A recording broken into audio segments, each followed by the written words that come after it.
Hi, this is Schizophrenia Matters, and today's video I wanted to talk about sleep.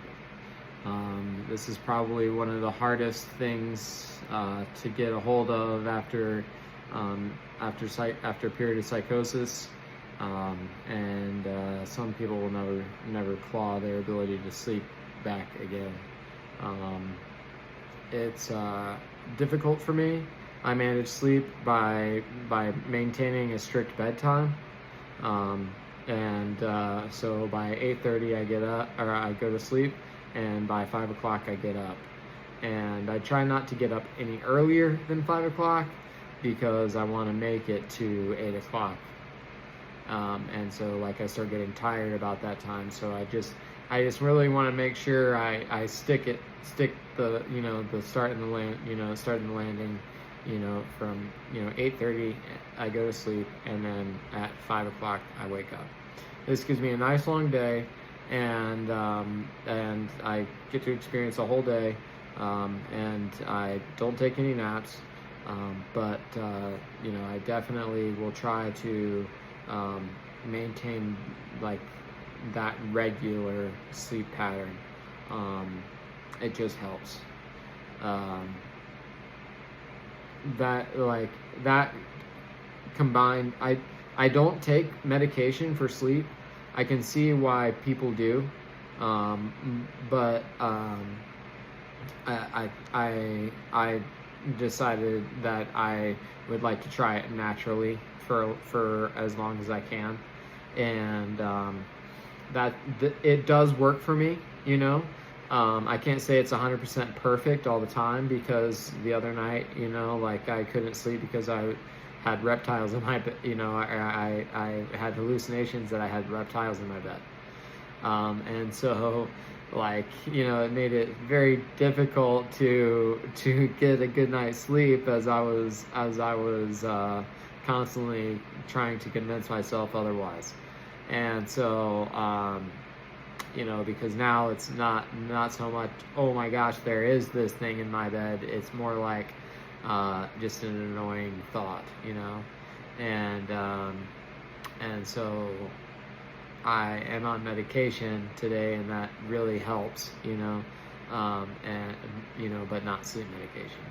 So when I kind of am in that like blurry world between dream world and waking life, it rehashes a lot of those feelings of being in a delusion or being in a hallucination, and it causes that type of disorganized thinking in a little bit. And so for me, sleep time is rough business. It's rough business going to sleep. It's rough business staying asleep.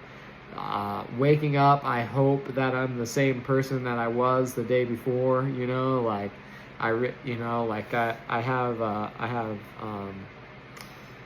Especially in the beginning, when I got home from the mental hospital, I was still suffering from delusions, and sleep was extremely difficult.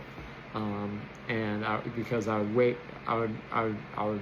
feel like I'd wake up and I would be a different person, right? Or I'd wake up and I would be back in a delusion, and I would wake up and I'd have to fend off hallucinations, and so it would be very trying, to say the least, to do that without the aid of sleep aids. But I did it, and on the same end, we all have to listen to what we need to do for ourselves. I think that a lot of habit. The more that I can do something, the more that I can strengthen. It's almost like a muscle. The more that I can wake up and realize, like, hey, I'm back into myself, I'm this, that, and the other, I can be more comfortable. I kind of feel like I kind of feel like when I'm acting sanely, you know, I'm going from a state of discomfort to a state of comfort, um, you know, and true comfort. And it's up to me to decide what is a true comfort and what's a false comfort. And really, you know, that's the practice that we all have to enjoy in life, is discerning what's a true comfort and what's a false comfort. Um,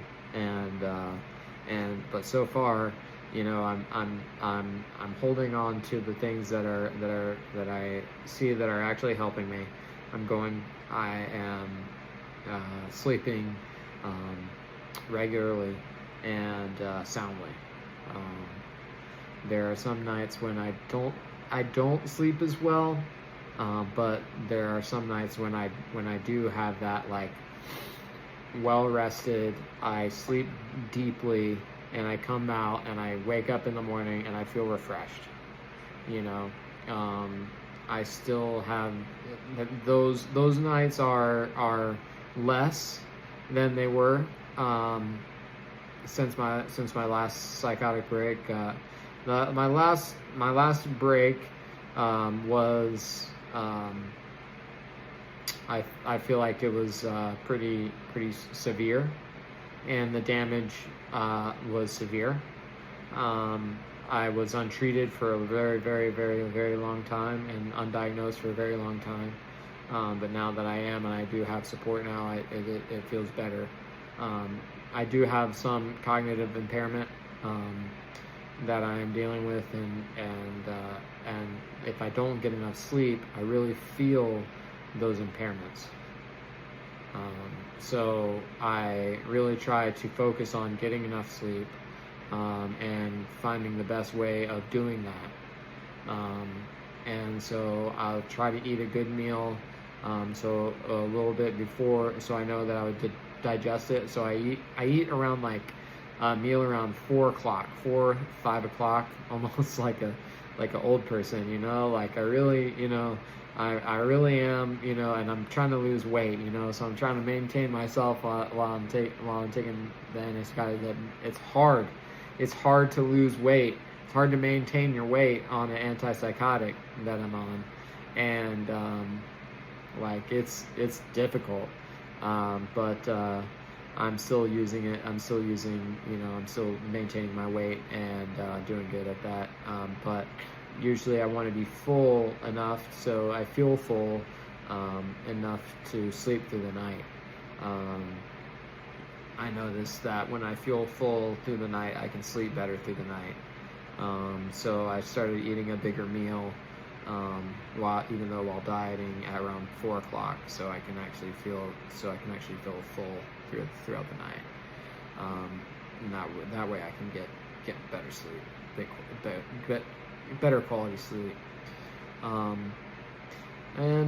You know, as far as diet is concerned, right now I'm dieting. I'm trying to lose weight.